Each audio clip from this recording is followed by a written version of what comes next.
بسم اللہ الرحمن الرحیم۔ شروع اللہ کے نام سے جو بڑا مہربان اور نہایت رحم کرنے والا ہے۔ السلام علیکم۔ آج کا جو میرا ٹاپک ہے وہ ہے فضائل و برکات بسم اللہ، یعنی بسم اللہ کے فضائل و برکات کیا ہیں۔ آئیے ایسا ہی ایک پر نور واقعہ سماعت فرمائیے جس کے سننے سے آپ کے قلوب اذہان کو اللہ تعالیٰ نورانیت عطا فرمائے گا۔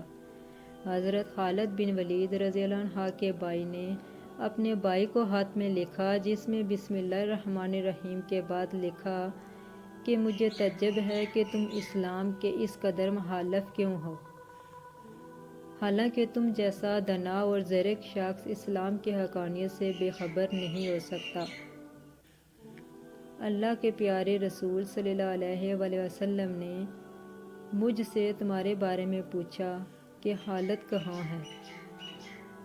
میں نے عرض کیا کہ خالد کو اللہ ہی لائے تو لائے۔ اس وقت آپ صلی اللہ علیہ وآلہ وسلم نے تمہارے قبول اسلام کی دعا فرمائی، اور آپ صلی اللہ علیہ وآلہ وسلم نے فرمایا کہ خالد جیسا زرق آدمی اسلام کی حقیقت سے بے خبر نہیں رہ سکتا۔ اگر مسلمانوں کے ساتھ مل کر کفار سے نبرت آزما ہوتا تو یہ اس کے لیے زیادہ بہتر تھا۔ اے بھائی، تم بہت عرصہ تک گمراہ رہ چکے ہو، اب حق کو پہچانو اور اسلام کا دامن تھام لو۔ اس خط کے پہلے الفاظ بسم اللہ الرحمن الرحیم پڑھتے ہی یہ الفاظ اس کے دل میں اتر گئے اور اسے ہدایت کی روشنی اور چمک محسوس ہوئی۔ بھائی کے خط کے باقی مضمون نے بھی خالد بن ولید کے دل پر پڑے ہوئے نظامت کے پردے چاک کر دیے، اور چند ہی دنوں بعد بارگاہ رسالت میں حاضر ہو کر حلقہ باگوش اسلام ہو گئے۔ ایک اور واقعہ سناتی ہوں۔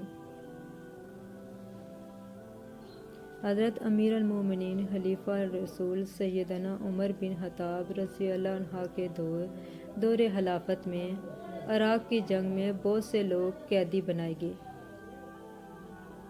اس ماض کے کمانڈر حضرت خالد بن ولید رضی اللہ عنہ تھے۔ ان قیدیوں میں 2 آدمی ان لوگوں کے سردار اور لیڈر بھی تھے۔ جب قیدی سردار حضرت خالد بن ولید کے سامنے پیش کیے گئے تو ایک سردار کے ہاتھ میں ایک چھوٹی ڈبیا تھی۔ تو حضرت خالد بن ولید رضی اللہ عنہ نے قیدی سردار سے پوچھا، یہ تمہارے ہاتھ میں کیا ہے؟ اس نے جواب دیا کہ زہر ہے، میں نے اپنے پاس اس لیے رکھا ہے کہ اگر پکڑا گیا تو یہ زہر کھا کر خودکشی کر لوں گا اور قیدی نہیں بنوں گا۔ حضرت خالد بن ولید نے اس کے ہاتھ سے ڈبیا پکڑی اور بسم اللہ الرحمن الرحیم پڑھ کر ساری اپنے منہ میں انڈیل لی۔ تو قیدی نے حیران ہو کر کہا، یہ 5 آدمیوں کو مارنے کے لیے کافی تھی۔